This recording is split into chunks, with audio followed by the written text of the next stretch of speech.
Just then, did I see a face in a dormer window upstairs? I might have. I wasn't sure. Then the head legionnaire boomed out, "Gentlemen, lock and load." The firing began again, like popping corn. At lunchtime, a bucket brigade of ladies in legionnaire caps brought pails of burgoo from the pot to the porch. Now Grandma was up there, planted at the end of the table. Again, she pushed right in. She threw back her coat. Underneath, she wore an apron that was new to me. Though homemade, it was like the ones the hot dog sellers wore at Wrigley Field, with big square pockets in front to collect money. Stomping in the cold, a crowd snaked up the porch steps. The Legion Auxiliary ladies handed over steaming tin mugs of burgoo. The line edged along until they came to Grandma. A mug of burgoo was a dime. The first customer, a big old farmer, handed Grandma a coin. "I can't change a quarter," she said, dropping it in her pocket and looking straight through him. "That's 50 cents for two," the man said. "I'll take 30 cents and change." "Haven't got it," Grandma replied, banking the 50-cent piece. By now I was standing next to the porch, just below her, bug-eyed to see what she was getting away with. Even I knew the next customer. Mr. L.J. Wiedenbach was the banker. He was big, sleek, slack-mouthed man, as tight with money as Grandma herself. He didn't wear a Legion cap. He may have been too old for the war. Anyway, he'd stayed home and made money. He held out a very thin dime. Grandma looked at the dime like she'd never seen one. Her eyes were circles of astonishment. "That won't do it, L.J.," she said loud. Mr. Wiedenbach winced. The porch sagged with customers of his bank. "What do you want from me, Mrs. Dowdle?" he muttered. "From you? I wouldn't say no to a $5 bill." Grandma said louder than before, "If you can get the bootlace loose from around your wallet, the boys who fought at the front didn't count that cost."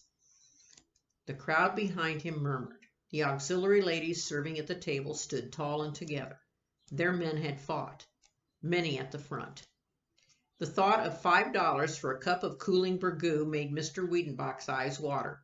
The line jostled him from behind, everybody all ears. He jammed 2 thorny fingers into his watch pocket and came up with a silver dollar as high as he'd go. Grandma held wide her apron pocket for the banker to make his deposit. "Who's next?" she said as he stalked off the porch. In short, she got more than a dime off of everybody except from those she knew couldn't pay more. In some cases she could make change, in others she couldn't. Once I saw her palm the dime back into the hand that offered it. A few people dropped out of line when word reached them that Grandma was cashier, but it was burgoo or nothing. When the last customer settled up, Grandma had a pouch on her like a kangaroo. Gloating was beneath her, but the toothpick in her mouth moved in a jaunty way, like a tiny baton conducting a small symphony. She helped herself to burgoo. When she noticed me, she handed me down a mug. It wasn't too bad, if you worked up an appetite. Down the table, the Legion Auxiliary ladies drew into a knot to confer. Then their leader advanced upon Grandma. By the name on her cap, she was Mrs. W.T. Sheets. Her medals jangled importantly. Grandma observed her approach. "Mrs. Dowdle," said Mrs. Sheets, "I'm here to tell you that you're twice bald-faced and brazen, and yes, I have to say shameless as the rest of us girls put together. But in the presence of these witnesses, I'm on record for saying that you've outdo the most two-faced, two-fisted, short-changer, flim-flam artist and full-time extortionist anybody ever saw working this part of the country. And all I have to say is, God bless you for your good work." With a small turn of hand, Grandma waved Mrs. Sheets away. Mrs. Sheets remained at her post. "Mrs. Dowdle," she went on, "you're not everybody's cup of tea. Well, it's common knowledge, isn't it? But we girls would be proud as punch to have you join our auxiliary if you're a veteran's wife. Did your late husband go to war?" "Only with me," she said, and he lost every time. I stood in the yard clutching my tin mug.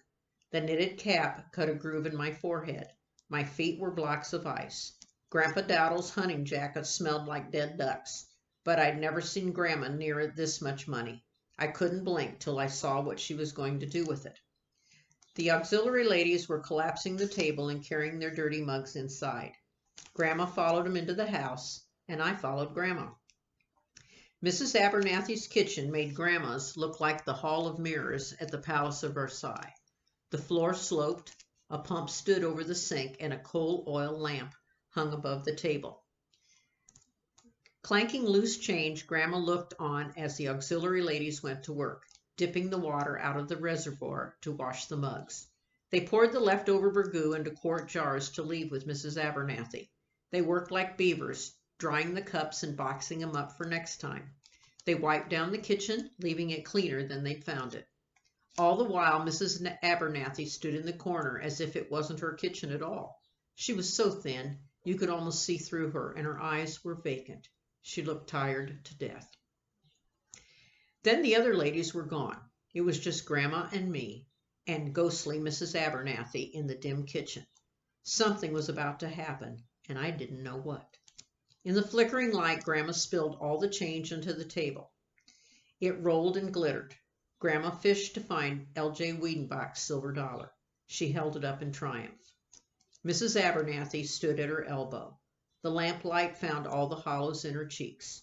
At the sight of all that money, she brought her hands up to her face. "Oh, mercy," she said in a husky voice.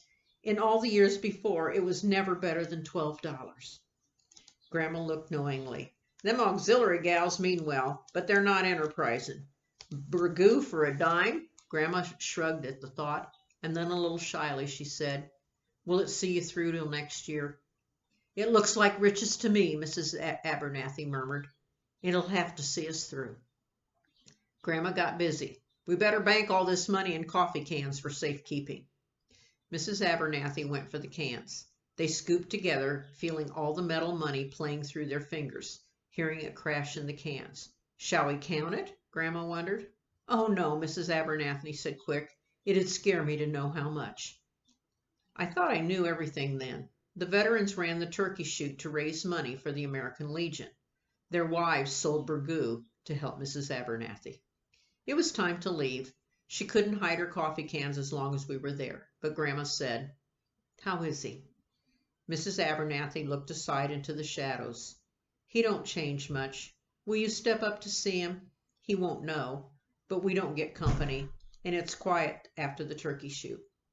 Mrs. Abernathy took notice for me for the first time.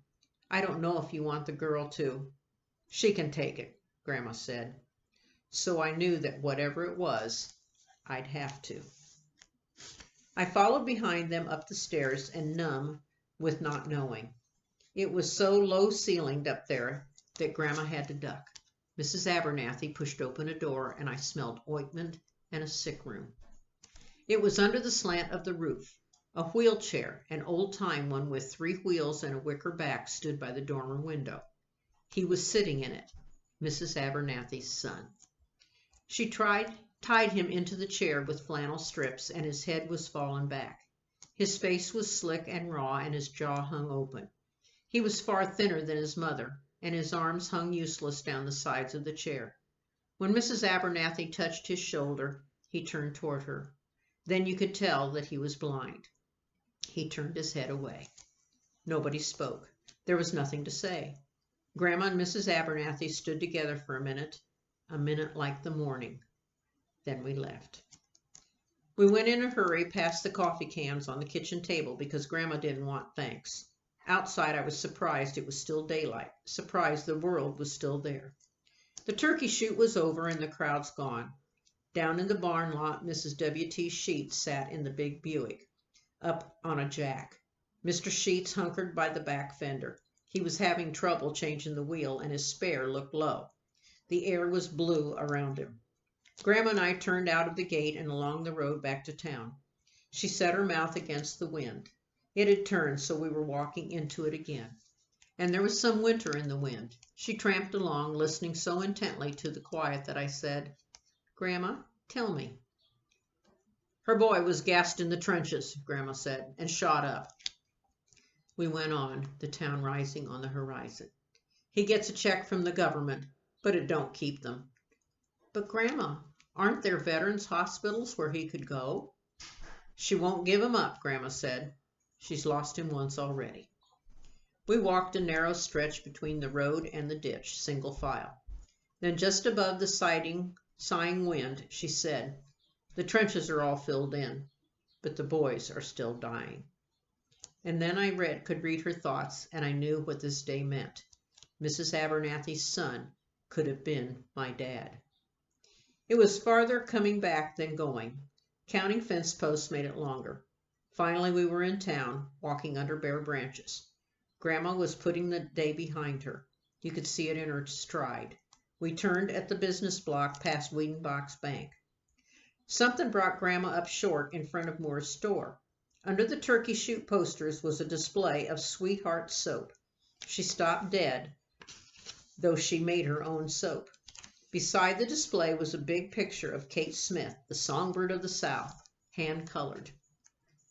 She leaned out of the frame, smiling broadly. In her hand was a cake of soap. Below was her testimonial. "I start each day with a song in my heart and a facial with Sweetheart soap." Grandma looked closely. "Looky here," she said. "That's Kate Smith.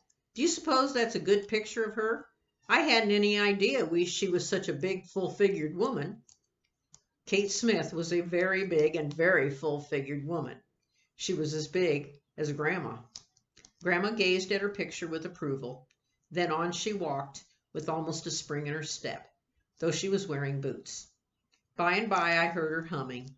She wasn't a musical woman, so it took me a block and a half to recognize the tune. It was, "When the moon comes over the mountain, every beam brings a dream, dear, of you."